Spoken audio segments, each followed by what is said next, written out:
With no further ado from us, let's meet Miss Carrie Underwood.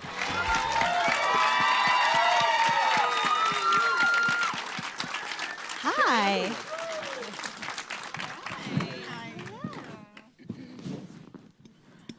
Well, this is cozy, yeah. It is. It's bouncier than you first expect it to be. Yeah, I was told I like to check it. out those shoes, and I'm going to do that right now for a second. This is how people on Fridays, sometimes when they're not invited back on Monday, they get on a seat like this, and it just pops them right out. Oh, And it goes. just out the window. Are we See you getting later. fired? Oh. Is it Friday? No. Okay, we're okay for now.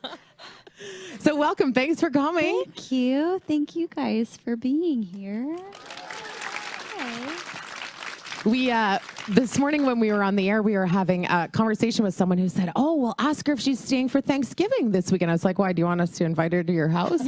Because, of course, your husband, who is a Canadian. Yes. And so, how do you guys do that? Do you do like Canadian Thanksgiving and American Thanksgiving? Well, we haven't really, we haven't gotten there because of his hockey schedule. I would imagine when he's done playing, then we'll do both. But I mean, he's not. I don't do Canadian Thanksgiving, and he doesn't do American Thanksgiving because he's not really around for either. So.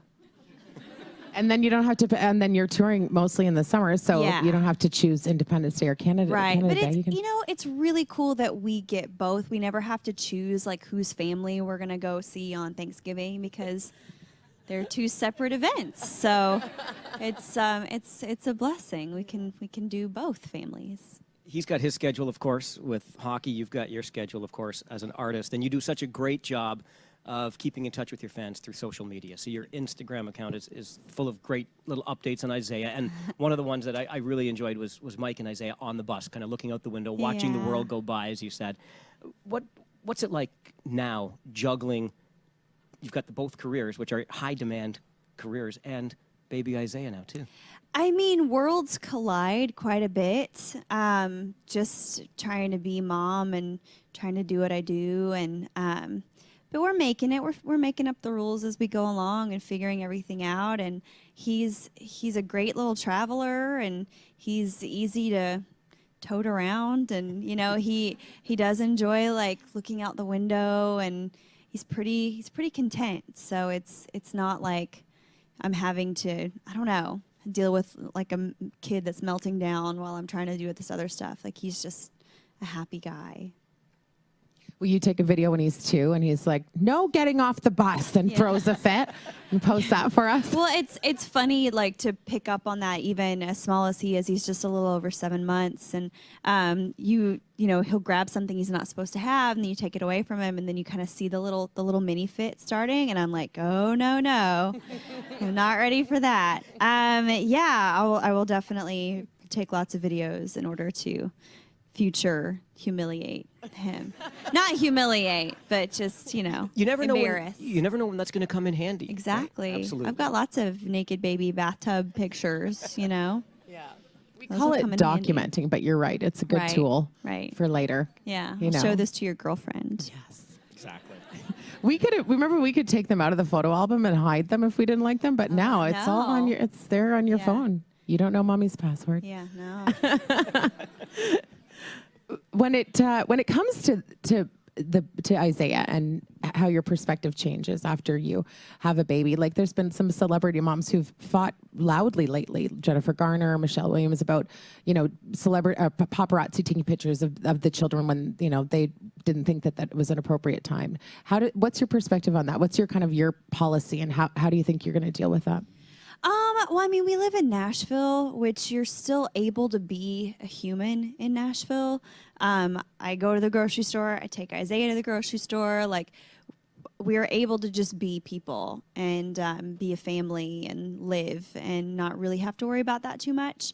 I definitely understand. I mean, I remember seeing things about, like, how, like, kids were dressed in magazines, and they were, like, analyzing like a 3-year-old's fashions. Like, really? Are you serious? I mean, I don't know. There's just something really creepy about that, and I get it. You know, I'll do my best to try and keep him sheltered and try to keep his life as normal as possible. And yeah, that would involve not having cameras in his face, unless it's mine. But yeah, I mean, I would do anything to protect him from that. Yeah, isn't that funny how that inner mama bear, you're like, oh, I didn't know what that was, but I got it now. Oh yeah, I got yeah. it. Yeah. Yeah. I mean, he's having a kid. You just lots of things come out that you didn't know were in there. Okay, so there's the female side of the parenting question. But as the guy here on this team, and I know you're such a big hockey fan. You rock that Predators jersey. I remember the picture you posted, again, social media for the playoffs last year. You were also tweeting 12 days to go, and you're all excited for the season. Well, of course, the season starts tonight. This is this should be a national holiday here in Canada. It really should. Be. You guys shouldn't have to work. Yeah, these are hardcore fans that are here for you, Yeah, right? Because right. there's hockey somewhere. But obviously, you know the sport so well because Mike plays it. Will Isaiah be allowed to play hockey if he wants to? If he wants to. I mean, we definitely will not force him into music or hockey. I think it'll be about finding what he's good at and what he is interested in, and making sure that whatever that is, he gives it his all, and being supportive. And Mike's the same way. Like I'm sure he would love it if Isaiah played hockey, but we'll both be fine if he doesn't decide to do whatever we do, You're okay with the physicality, to put it mildly, of the game? It doesn't bother me with Mike. I mean, I know it's different with your baby. I mean, I say this now. It's all easy to say right now, isn't it? But Don't worry, it's not on tape, Carrie. Okay. Wait, what? No, I think I think I'll be fine with it. And I mean, I'm from football, I'm from Oklahoma. It's what we do. So yeah. So whatever he wants to do. Hit each other a lot. Yeah. If there's a little brother ever at some point, he'll have somebody to torture, I'm sure. When we were driving down, we were talking about the new record, Storyteller. And I can't believe that album name hasn't been taken yet. It's such a perfect, beautiful, simple title for exactly what's going to happen on a record, especially one of yours. You tell great stories. Thank you. That was the first thing I said. When we were trying to figure out an album name, it didn't just come to me. Normally in the past, I had an idea early on about what the album was going to be titled. And with this one, it's we had all the songs, and it was you really need to name this something because we need to really get going and tie up all the loose ends and have an album. And there was just nothing that, no album track that I was oh, that's the name of the album. And people were throwing out ideas, and I was lukewarm about a couple that I was I guess that'd be okay, but I'm just not excited about it. And I came in, and the night before, I was I kind of had this idea, we tell a lot of stories on the album, be it personal or little mini movies in, song form, kind of stories. So that's kind of the theme. So what about Storyteller? I'm sure it's been taken, I'm sure a million people have called their album Storyteller. And we looked, and there were a couple things, but nothing I figured there'd be this giant list of Storyteller albums, and there wasn't. So I was well, okay. Everybody was excited about it too, and I was okay, yeah, that feels right. So when you are recording songs like Two Black Cadillacs or Last Name, which are such, crazy stories about, wild things occurring, that people get a real kick out of and love to listen to. They love that story, and they're kind of cheering for somebody in that story. And then you sing songs like Smoke Break or American Girl that everybody can relate to. I don't know, a lot of girls who've teamed up to kill their cheating husband. I mean, I wish I did. But because it's really great. But then in Smoke Break, you're everybody relates to that. So Yeah. Is that by design, where you pick some songs that are so wild and fun that, it's more of a little mini movie that plays in your head, and then those songs that everybody's that's me? I mean, I definitely, I just sing songs that I like and that I would like to sing in my car, I feel I, as well as every other woman and person, I mean, we're all multi-layered, and it's fun to sing the relatable stuff that's more about real life, and I understand, and we're on the same page, and this is real. And then it's fun to fantasize and sing those songs of things that you'd never actually do, but it's like it's a fantasy. You get to play a character. I get to be that like sassy girl on stage, and I get to sing about things that I would never do in real life. But it's all good. I want to play to all the layers of the listener, be it songs that I write about my son or my husband or whatever, or the fun stuff. So, Smoke Break, first single from the new album. And I feel as though I have to preface this by saying I mean no disrespect, because I truly don't. How's that for a setup, right? But I remember... I'm scared. I remember when the video was released, and we got to share it with all of our listeners as well, and everybody was talking this video, and it's trademark Carrie, and all the, sexy, and there are the trademark legs and whatnot. And I watched the video, and no offense, but what I took away from it was the women you had in that video who were in such non-traditional roles. So you're about 2/3 of the way through it, and there's instead of a cowboy working a horse, it's a woman. And then even better, you pull into that gas station, and who's there grinding parts and working with a welder's mask on and greasy overalls, but another woman. Mm-hmm. I can't help but think that was by design. But is that your way of like girl power? Yeah, I love strong women, and that's why I sing several songs just in my repertoire about like women who've kind of been pushed to their limits and fight back.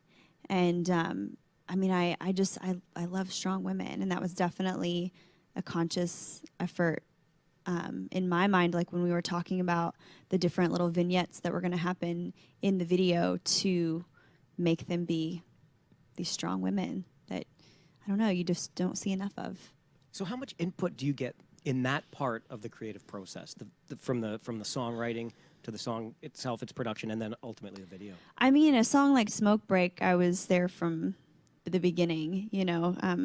I was writing with a couple friends of mine, and we were in the middle of another song, and then started writing this song, and then going in to discuss like what it should sound like with Jay Joyce, the producer, going in for background vocals, going in for just everything, how I wanted the like first pictures to look like when we were sending out, this is our new song, and we have the picture, and the video, like I had this idea. Everybody, it's a collaborative effort. I mean, because people throw out other ideas, and we, make it all work together to be the best thing it can possibly be, no matter what we're working on. But yeah, I mean, a song like that, I'm involved in every aspect. I heard you talking about how people maybe were expecting like a softer side, maybe a lullaby album. Yeah, it was your mom. Well, it was just amazing how many people were asking me questions about, you're pregnant, you're gonna have a baby. Like, I bet this is gonna change your songwriting. And I'm like, why? What are you talking about? And then after I had him, like, oh my gosh, like this new album, it's gonna be different, And I just felt like everybody was expecting me to have this like mommy, like mushy, I don't know, album. And I was like, it's not, like, I'm still me, people. This is just another avenue I get to explore. This is a whole other group of people that I can now relate to because I'm one of them. I'm a parent. But I mean, I'm not gonna, pardon me, but wuss out and like make this like hyper emotional record. So what do you think will surprise us that's on the record? Is there a certain song, or is there a certain like melody or something that will be a little like of a surprise or a little alarming to your fans? Not alarming. I hope nobody's alarmed way. when they listen to that. I think the overall sound of the album is a bit more traditional country for me. It's just a bit more twangy. It's still really fresh and cool, but it's a little simpler in its production and all of it. It's just more organic, I guess. It's interesting that you mentioned, Carrie, the traditional country, because we talk about this all the time, sort of the ebb and the flow of the music, the genre of music. And I'm not sure really there are lines anymore between what's country, what's pop. You've had crossover hits. I think Sam Hunt is a glaring example now of music that you could hear either way and what really defines country. But one thing that I think we can agree on, that we know for sure right now, is that women are in a rather interesting place. We've got this thing called bro country that's happening. We've got somebody else talking about the lettuce and the tomatoes, and I'm not sure if I think the women are the tomatoes in that. And we've got somebody else saying that He all the had women, to ask in the car on the way. I can't keep it all straight. But for somebody like you, who's had such tremendous success right out of the gates in this format, in this genre, what's it like for a woman in country music today who's not Carrie Underwood? That's a good question, because I'm definitely one of the lucky ones. I get airplay and I get lots of support, and I'm so thankful for that. I think we're at a time where people are talking about it, which is step one, and that's really great. You know, a couple years ago, it kind of would have been like, oh no, like look at all these women in the top 25. Like there's 2. Wow, check that out. You know, we're doing good. High fives all around. But now I feel like because of, you know, one person's interesting comments and analogies, that people talk about it now and are making a bit more of a conscious effort to play more women. So I think there's a long way to go, but it's a good start, and hopefully within the next, you know, 2 to 3 years, we'll see more, because they're out there. Like you can go anywhere in Nashville on Friday or Saturday night and like hear people play, and there's incredibly talented singers, songwriters, musicians who are these amazing, gorgeous women, and you're like, how do you? I hear them on demos. Like I listen to demos, and I'm like, how is this person not like kicking my rear end right now, like all over the radio, being awesome? But yeah, they're out there. So hopefully, just some doors will open and give them a chance. So to that end, how much fun was it on Something Bad with one of the other powerhouse females in country? It was so much fun. I mean, just getting to stand on stage with somebody like Miranda and like feed off of each other, and it was a blast. And the video was so much fun, because normally videos are like, I mean, I love videos, but I'm there by myself, like everybody's looking at me, and I'm like trying to be cool in front of the camera, and like it can be really awkward. But to have somebody else there to like take some of the pressure off, it was fun. So in September, you were in London, England, and we saw that you Yes. had tea with the Queen. Well, sort of. Pinky Yeah. was up. Yeah. Yeah, I was yes, having some tea. I think there was actually coffee in that mug. I'm not gonna lie. Great picture of the Queen on the wall behind you, and you did that well. You really got Thank your you. Brit on in that Yeah. one. Yeah, it was good. So and that was the Apple Music Festival. Yeah. And I mean, the UK and England is a place that kind of almost notoriously has been a little, you know, not against country music. Maybe they just haven't heard or known anything about it. So you Right. were like one of the first people to go and to bring them country music. And so how was it received, and how did you feel? Were you nervous about that? Well, I honestly think there's definitely a market. There's an audience that's hungry for it, and I felt it from the first time I went over there and played. But I feel like there's so many artists that just kind of would be like, oh no, they won't like us there, and didn't really make the effort. That's a long way to go. They're not gonna like us. And I mean, country music is so healthy right now.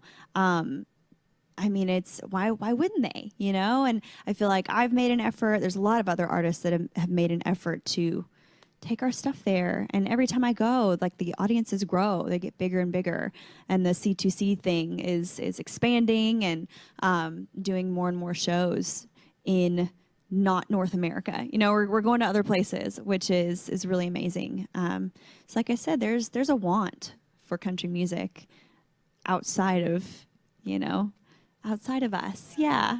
Healthy is such a good word for it, I think, when you talk about country music today. What were the crowds like? What are the fans like there? They know everything. It's like they're like, oh my gosh, like these people don't ever come here. So I'm gonna go buy all of Carrie's albums and I'm gonna know every single word to every song she might play because they do. They sing along to everything.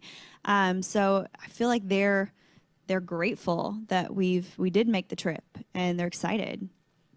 So one of the other things I came across that I was thrilled when we were preparing to talk to you today is that you're a Stephen King fan. Yeah. Now, and again, I have to ask myself, how does that really happen? Because I think I went straight from Hardy Boys to Stephen King. And again, it feels to me like kind of a guy's thing. You didn't go from Nancy Drew to Stephen King, but how did you become a Stephen King fan? My mom is a huge Stephen King fan. She's probably read everything that he's written. Not in a creepy way, like in an appropriate, like, fan way.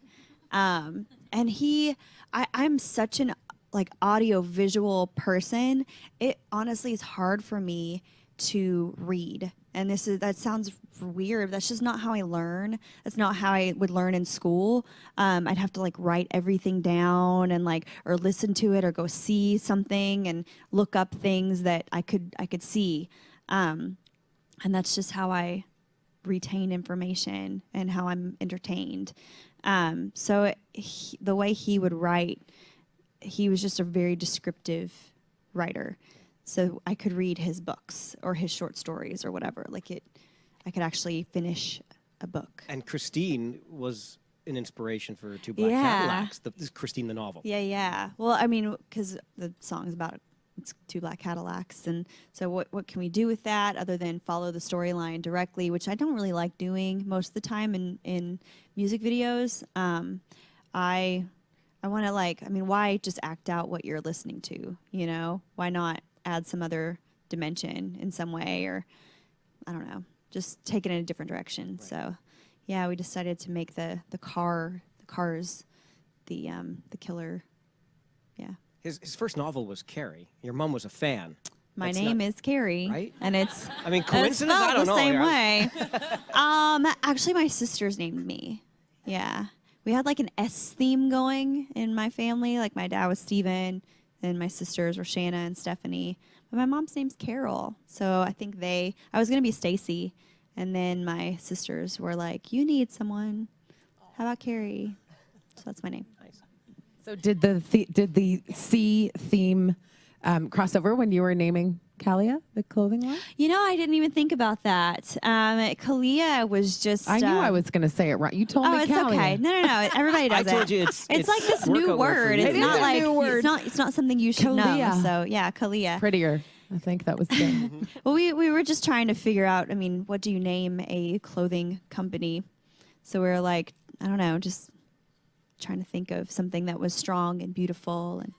And kalos is the Greek word for beauty. And then there's the calla lily, which is like, it's strong and pretty. And so it worked. And on behalf of girls everywhere who love and live in yoga pants, thank you. It's really nice like stuff. me, I was like, I really just made clothes so I could have a closet full of comfy clothes. So that's what I was going to say. What was it about? I mean, we know that you've done other, business things like you've done with Almay and stuff like that. So what was it when you said, okay, I'm going to put my name on something, I'm going to do something that is mine. This is my new venture. What was it about clothing that kind of... Well, they kind of approached us. Dick's Sporting Goods approached us and asked if I'd ever be interested in doing something like that. And I immediately got so excited.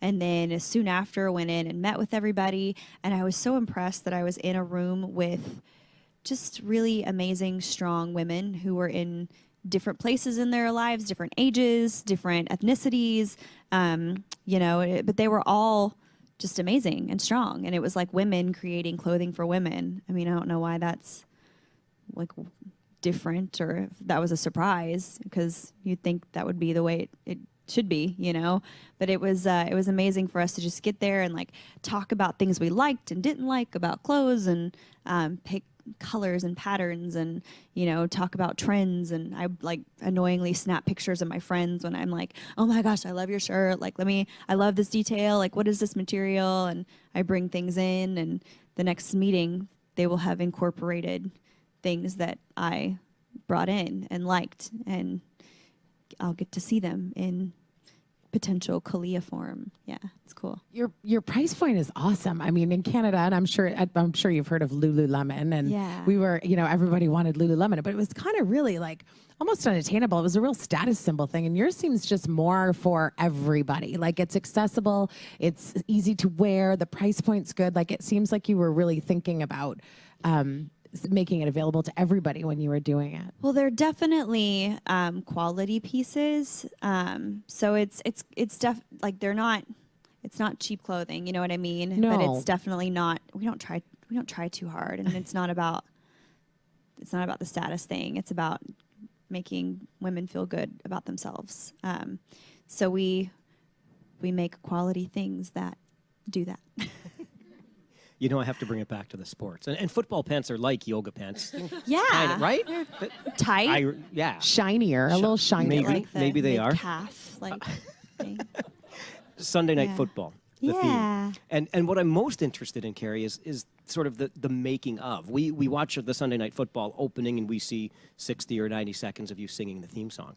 But from kind of an insider's point of view in broadcasting, I can imagine you shooting this in front of a green screen with all these things going on behind you. So it's almost it's a lot of acting in many ways. I know you've got players that you're interacting with, but take us to the making of and what that experience was like.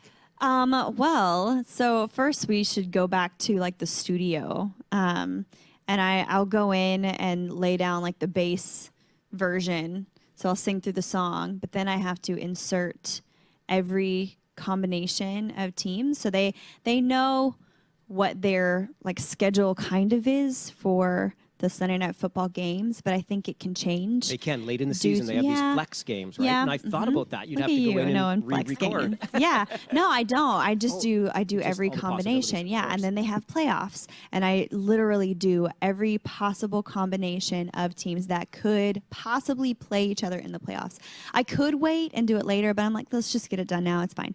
And then we do go in to shoot everything. And I have some interaction with the players, but due to scheduling, like usually we can't all be there on the same day. So like I obviously was talking with like Andrew Luck and just a couple of players, and the rest when I'm like pointing to somebody, they're not actually there, which is so weird. They like put this like big neon X on like a stand, and they're like, this is going to be, I don't even know, JJ Watt. So like point to him, and I'm like, okay. Yeah, don't look stupid. So it's strange, but it's really cool, and it's a great team of people to work with. Like we have so much fun, and we go in, and they're just nice. It's easy. It's borderline iconic, though, too. Now, the role that you have as singing the opening for Sunday Night Football, having sort of taken the microphone or the throne, whatever you want to call it, from Faith Hill and taking over this. But, I mean, this is millions and millions of sets of eyes on you each and every week. Yeah, I mean, it's cool to be a part of it. You know what I mean? And it's like when you hear the song coming on, like it's like, oh, it's time. It's like when they used to have like good TV show theme songs, you know? Yeah. And they don't really do that anymore, but it's like it was like a song written for the show, and then it would come on, you get all excited because your show is about to come on, and you knew the words to the song, but yeah, that's what it is. It's like, hey, it's time. So do you have a team? You mentioned, I mean, I know Oklahoma, so is it all college for you, or do you have a pro team? No, well, I went to school at a I don't know. It was a smaller school. So people are like, are you OU or OSU? I'm like, I'm just happy if anybody's doing good. I don't really care. But I grew up, which it's changed. I'm really thinking hopefully that the Titans will have a better season this year because we live there. You know, you want to like your home team. But I grew up a Cowboys fan. My room was like a 10-year-old little boy's room. I had pictures of Troy Aikman on the wall, Emmitt Smith, Deion Sanders, Michael Irving. Like, I mean, that was like, yeah, that was it. Like my mom made me curtains that were like blue and silver. I had a big Cowboys pillow. I had a starter jacket. It was a Dallas Cowboys starter jacket. Yeah, you know what I'm talking about. But yeah, so I was a huge, huge Cowboys fan. I'm a Steelers fan, so we won't talk much more about Okay. that. Okay? Well, Okay. I mean, I like to consider myself a bit of a free agent in the fan category because I also know a couple people on different teams, so it's like, hi, like I want you to do well. I like the Packers, I like the Seahawks, and I really want Tennessee to like be better. Guys struggle with that. Like they don't understand how we can like like Buffalo and Pittsburgh. They're like, no, what? You have to pick one. Yeah, why? It's not such a commitment.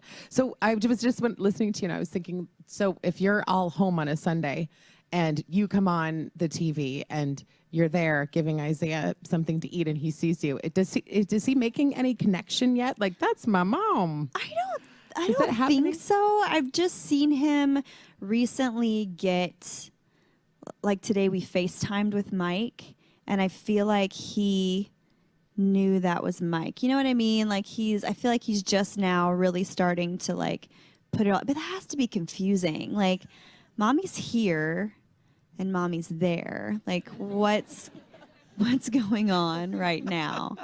Yeah, but when we have commercials and stuff come on, like I don't feel like I don't really think he pays too much mind. So last season of American Idol. Yeah. Did you ever watch? Do you watch? Yeah. Oh yeah. It's bittersweet, definitely. I mean, you hate to see anything, especially something that I came from. That's why I get to do what I do. But I understand. I mean, it's been 15 years. This next season will be the 15th season. That's insane for any TV show to go that long on TV is really amazing. And I mean, it's all about giving people like me opportunities, people that I love to sing, but I didn't really know what to do with it, So it was pretty, it's amazing. And I don't know if I wouldn't be surprised if like later on in my life, I see them like make a comeback, and they start up all over again with different stuff, You like The Walking? I have to ask her about the zombies. You like The Walking Dead, right? I do. I love the Walking Sunday Dead. night. Yeah. Did you get This scared? will be no. It goes back to the like Stephen King. Like I like scary movies. I had teenage sisters when I was really little, so I feel like I was kind of exposed to just movies that I wouldn't normally watch as a small child. Well, and two teenage girls are a bit of a nightmare too. But I would get like the whole like hand in front of the eyes when there was something I shouldn't see, and that was about it. But I love scary movies, so I love The Walking Dead. So many great stories here today. Storyteller, the album October the 23rd. Must be excited. I am so excited. I feel like I've been working on this one for a long time, and it's a nervous time for me because we've kept it all internal for a while, and I've been listening to some of this stuff for a long time, and I'm like, yeah, that's good. And then when it's time to release it, I'm like, are they gonna like it? I hope so. So I'm excited. I'm nervous. I want people to like it. Yeah. You've been so gracious with your time, and I know our listeners and fans watching online too have really enjoyed this and appreciated this. Thank you, Carrie. Thank you guys. Carrie Underwood, ladies and gentlemen.